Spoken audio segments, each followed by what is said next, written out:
the seasons. Wait. Were you under the impression that seasons suggest that we're on a ball? Oh dear. Not under the impression, no, it's a fact. Oh, dude, no! Seasons actually prove that the Earth is flat. Of course they do, Caleb. Come on then, tell us why. Let me explain. So I'm supposed to believe that the sun is 93 million miles away from the Earth, and seasons are caused by the simple tilt of the Earth as it orbits the sun? Yeah, there's a lot of problems with the heliocentric model, but this one's really obvious. No, it's not. The tilt of the Earth means that any solar radiation striking the far northern or the far southern hemisphere spreads over a much larger surface area. For example, here in the UK, in the northern hemisphere during winter, the exact same amount of solar radiation is spread over a much larger surface area. The solar irradiance here in the UK, measured in watts per metre squared, is vastly higher in the summer than it is the winter. The sun rays are coming in 93 million miles away. Again, just picture this. The rays are traveling through a space vacuum, 93 million miles, the warmth of the sun, 93 million miles. And I'm supposed to believe that the tilt of the Earth causes winter and summer. And the angle of the light coming in does this. If the warmth from the sun is already traveled 93 million miles, I don't think it would care for the simple tilt of the Earth. Typical flurfer, thinking it's the additional distance involved and not the actual surface area issue, which I explained a minute ago. A couple 100 miles, throw a million on there. I don't think it would cause summer and winter. Yep, definitely doesn't understand. But it only gets worse the more I look into this model. The perihelion of any orbit of a celestial body about the sun is the point where the body comes nearest to the sun. It is opposite for the aphelion. The perihelion, us being closest to the sun, is in January. That's when I have winter. Ah, a bit of a northern hemisphere chauvinist here, I see. Of course, they have summer down in the southern hemisphere during perihelion. 91.4 million miles away. And the aphelion is in July, 94.5 million miles away. So I'm supposed to believe that during summer, we're farthest away from the sun, and during winter, we're closest to the sun? Winter and summer for you. The world doesn't revolve around you. Sorry, Australia, New Zealand, Argentina, etc., etc. Doesn't make any sense. But in reality, on the flat Earth model, the sun is just getting closer and farther away from the North Pole, causing seasons. How does it do that? What powers it? Why does it stay up there? Evidence? For example, on the sun's most inner rotation around our flat Earth, that's when Alaska can see its 24-hour day. And Antarctica never can see a 24-hour day. Those videos are fake. They were done over, 3 days. They took 3 different sunsets, laid them over each other. It's all been proven. Well, it hasn't. And what about this video here, which is a time-lapse with a watch in the foreground proving it's over 24 hours? Well, Caleb has failed epically so far, but he's still not finished yet. Finally, he's going to explain how eclipses don't work. Dear, oh dear. Did you know eclipses actually make no sense on the heliocentric model? I'm gonna explain why. So all these planets, right, they were created from the Big Bang. Gravity caused all of them to become balls. They're all orbiting the sun irregularly at different speeds, miles an hour. How do you think that the sun and the moon align like perfect billiard balls in the sky every 19-18 years? Well, it's quite simple. The moon orbits us and we orbit the sun, and every now and again the moon blocks the sun from our perspective. And where do you get every 18 or 19 years from? There's a total of 7 total solar eclipses in the next 9 years. Guess you were talking about just North America again, hey? What a surprise. From the Big Bang. Seriously, it doesn't stop there though. You know how they perfectly line up to the exact, like they're perfect quarters cut to line up to each other? No, they don't at all. This here is an annular solar eclipse when the moon looks smaller than the sun, so... They say that that's happening from the sun being 400 times bigger and coincidentally somehow 400 times farther. That's pretty rough, but yeah. From a cosmic explosion from a central point, like... But make sure you're following me. I just got banned at 80K yesterday, and if you think the moon is a solid rock, think again, we're seeing through it. Well, we aren't. That's the Earth's atmosphere in front of it there. Seriously, where does Caleb get off thinking he's debunked every single little thing in Earth science? What a monumental failure. In 2005, the United States decided to start selling $1 coins for just $1. It turned out to be one of the dumbest mistakes ever. So the government wanted people to use more dollar coins and less dollar bills. This is because if people switched from $1 bills to $1 coins, the government would have saved approximately $5 billion. However, the general public hated this idea because no one wants to carry around a bunch of coins. So in order to incentivize people to make the switch, the government set up a website that allowed you to buy $1 coins for $1 each. However, their mistake was that they accepted credit cards. Because as you know, when you use a credit card, you get some points. So basically by spending $1, you would get one coin that's worth $1, but you would also get the credit card points. And once people caught on to this trick, the demand for these coins exploded. One guy abused this loophole so much that he got 4 million points, which was worth approximately $100,000. Now the worst part is that people didn't even use these coins like the government wanted them to. They would just deposit the coins into their bank accounts, and so the coins were sitting at the bank doing nothing. Guess where is me? Inside a well of the olden city of Babylonia. This city is 999 years before Jesus Christ, so about 4,000 years out. You see here they have mazes to confusion the enemy, to stop him from escapation. You cannot escapation. Once you come inside here and you try to invasion the palace of the king, you go inside and it's very difficult for you to come back out. Once you enter, you will never re-emerge. Look, you thought from here was the exit. It's not. I came from outside of the palace, so you can see the mazes, how they confusion the enemy from entering and leaving the palace. And then once the enemy is trapped inside here, arrows finish his face. These were houses thousands years ago, and now it's finished. And guess what is there?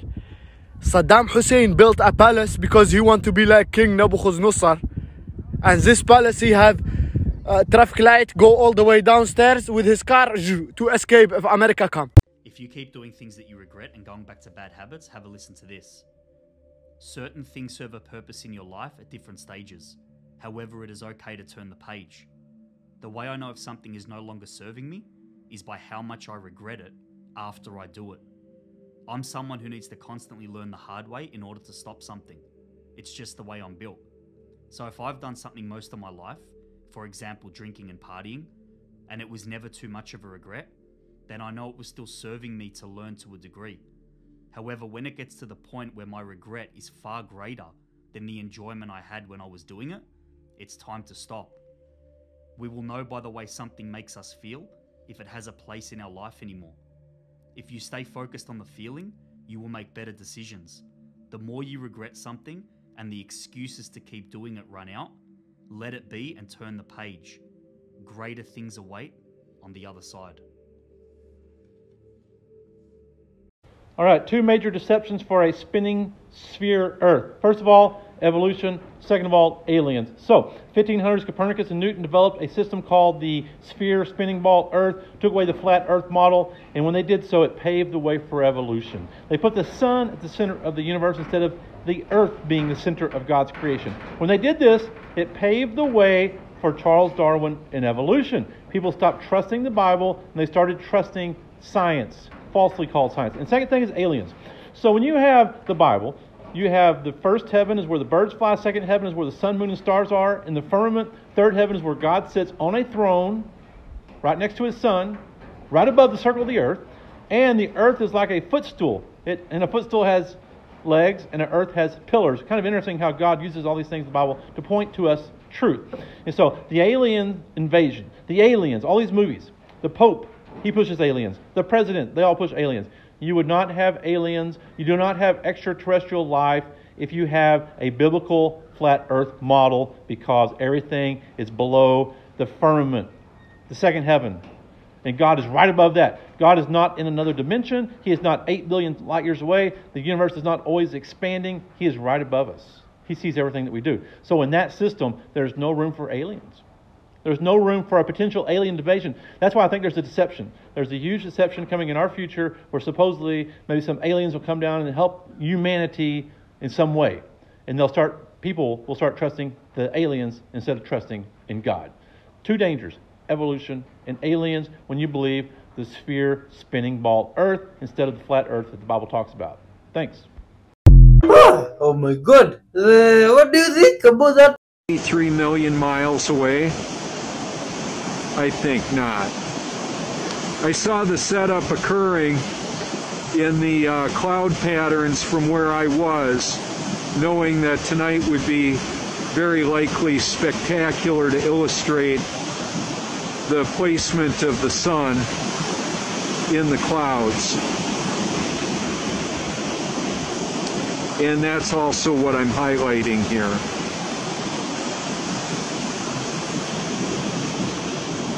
The position of the sun vanishing from this perspective or setting is considerably more west. It was way over there just even a month ago. Now it's right over here. Take a close look at that cloud that the sun is nestled in the midst of. What do you make of that? The reason why I do this and the reason this is important is simply because of the mass satanic mind control programming that's inundating the population of the world. And I'm one of the individuals that will help you to see this world in a different perspective. That's why I do this.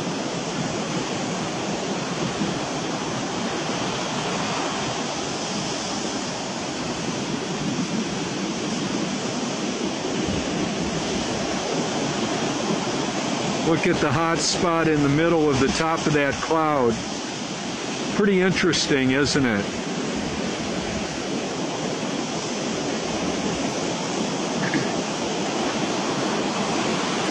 In the summer, the sun and the moon were visible from this vantage point for approximately 10 hours. I'm sorry, 12 hours at one point in time.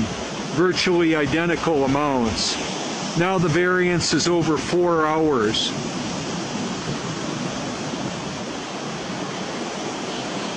That can't be answered on a spinning globe model.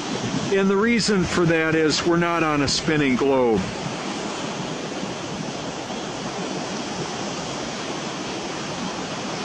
You can research this if you care to, or just scroll on by. The reason why it matters is our trusted sources of information, or I should say, my trusted sources of information, were not giving me accurate information. They were lying to me. They still would if I would be listening to them. I'm just not.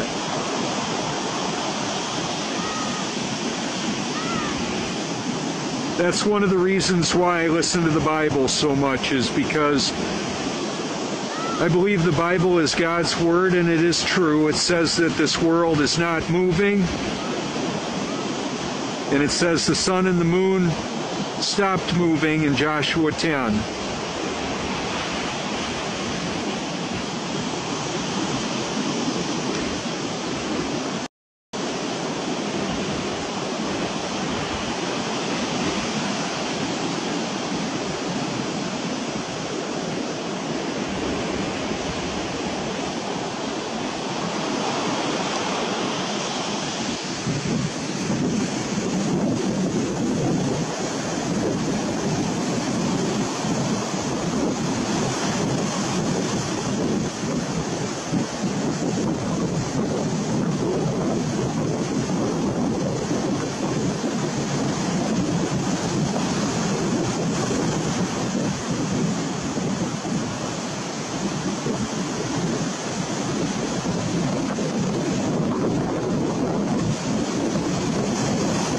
God's Word is true. All others are suspect and should be compared to Scripture. It takes less than a day to hear the entire New Testament. I encourage everybody to hear, share, and of course, most importantly, obey God's Word. Bible.com.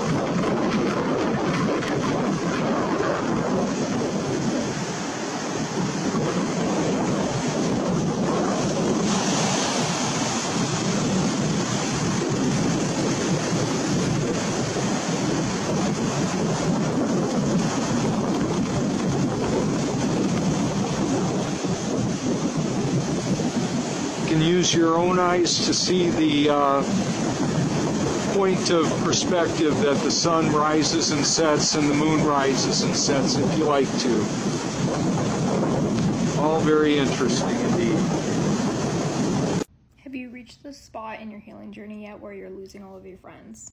And you're not quite where you're going yet, however, you're just in that like middle space where you're just losing all of your friends, you're super confused, you kind of feel lonely. When I started healing myself and awakening spiritually, I lost literally 95% of the people that were in my life. People I thought were going to be in my life for the rest of my life. People who were in my life for so many years. And at the time, that was so hard for me. I loved my friends, loved them so much. So I actually did this little ritual. I went outside, I was with the earth, I was with the sun. And I just said, thank you. I love you. Thank you for all that you've given me. I release you. And if you are meant to come back into my life to serve me and to serve you in your highest good, I receive you back. I will allow you back. And if not, I let you go. And thank you so much for everything that you have done for me and been there for me. One person came back into my life. Just one. And so just know, if that is you right now and you're losing hordes of people in your life, it is actually a good thing. I know it's freaking lonely. I know it sucks. I know that you love these people, you've relied on these people, just all of the things. However, we have to get rid of the old to make room for the new. We can't just keep building and building on top of like foundations that aren't really that serving anyway. Really think about it. These people that you're losing, are they really fully serving to you? Be honest with yourself. My guess is that if you really think about it, if you really tune in, you will realize and remember and understand that those people aren't truly serving you. And that's why they're leaving.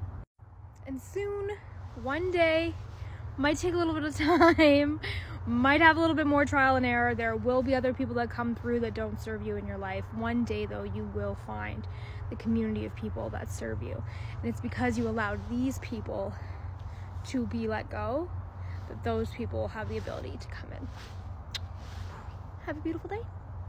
So, Eric Hecker made a comment that he had a key that opened every single door at the South Pole. The problem is, we don't lock any of the doors at the, I had to make sure I was going at the South Pole. Except for one. Science storage. Makes you wonder what's in it. I'm gonna go get the key. Ah! What do you think is in there? Oh my god! Quick spiritual message. Just because they look human doesn't mean that they are human. You gotta be very careful in public places, all right?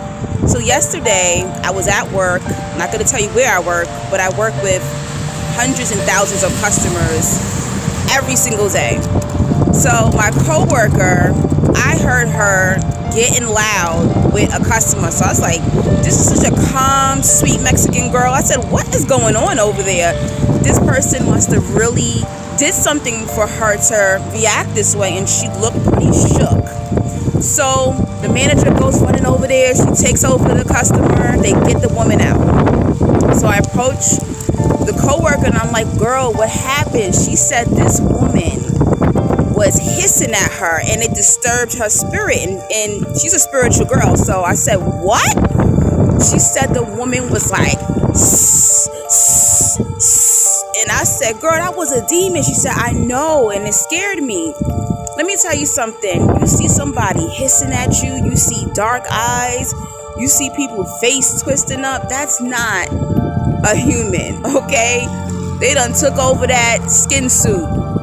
Be very careful. Many years ago, I was walking down 14th Street in Union Square, New York City with my best friend at the time. And this man bumped me and he said, you fat B. And in my 20s, I was out fighting fight a man. That's how I was I'm a fire sign, right? I would fight a man. And as soon as I went to go swing at him, I heard God say, chill out, like chill out, chill out, chill out. And when I turned and looked at him, his eyes were completely black. And that's when I backed up. And I turned and he kept walking and I just kept looking at him and he was looking at me. You gotta be careful because you understand certain spirits will send their troops to come F with you. Alright? Try to throw your day off, try to energy vamp, you know. You gotta be very careful. You gotta understand these spirits that's in these people, these skin suits, they bionic, man. They got super strength. You think you can fight? Next thing you know, you flying in the air. That's how powerful, okay? I have been around people who have entities in them and they have super strength. They can be super skinny. You think you can take them? They will fling your ass across the parking lot or the street, wherever you are. I'm telling you, you gotta be very careful. Not to be fearful, but understand, just because they look human does not mean they're human. You have to use spiritual discernment and assess every situation that you're in. And the crazy thing about that story, the best friend at the time that I was walking with, she never saw that man. Only I saw him. I said, did you just see me almost swing on that guy? She said, what guy? I didn't see no guy. She said she never seen the guy. So there's going to be spirits that only you can see. So be careful out there. Be safe. Don't always want to prove your manhood, prove your womanhood, that you bout it, you can handle it, because you might be fighting something that's not human. Oh my God. Ah. This is cool. Do you see a word in this image? What is it? Majority of people see the word close, but depending on your vision, you may see the word far first. Do you see both words? Here's a hint. If you only see the word close, try closing your eyes 90%, and you should see the word far. Send this to a friend to see what they see. Ha! What did you see first? A little bit thicker and a little more to it. All right, let's give it a look.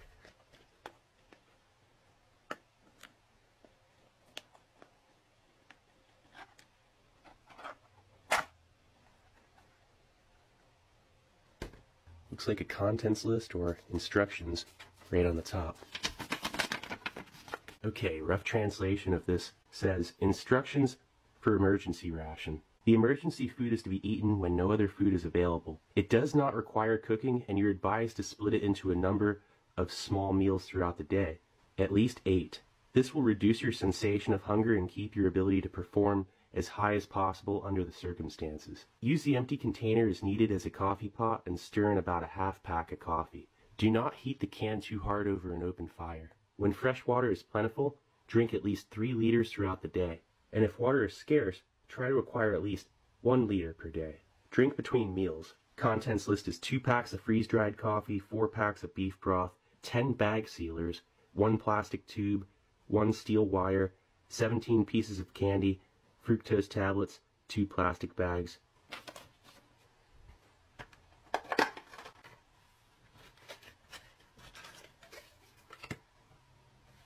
Wow, this is pretty cool. That is suketter, that's sweetener. Probably not the best allocation of space. Water purification tablets would have been better than this. And these are dextro energy, that's dextrose tablets. Pretty much little sugar candies. Dextrose, maltodextrin, 47 grams of excellent, non-thirst provoking carbohydrates. And then here are your 2 packets of coffee. Nescafe Gold. Check this out.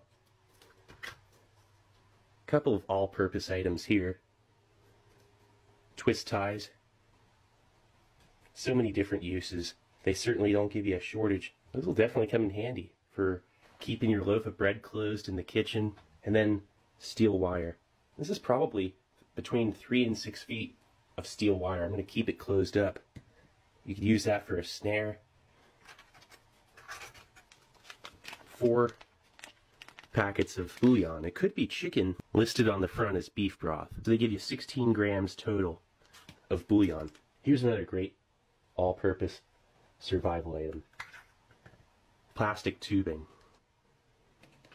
It's a great way to access water that would have been difficult to get to otherwise. That's the number one use for that. And then the final item is a pair of plastic bags. And that is for keeping your contents dry, or also for gathering water. You use the twist ties for keeping them closed, along with for reinforcing shelter and whatnot, maybe even for reinforcing a trap, also for other makeshift purposes. I mean, you wouldn't even know it till, you know, it clicks, whatever it is you need it for. Multi-use, all-purpose items are your most important in survival kits. And this thing is pretty much like a cross between a survival kit and a survival ration. So there's everything. That's looking pretty good. Let's get this out onto a tray. Nice. Okay, let's first start off with the Nescafe Gold.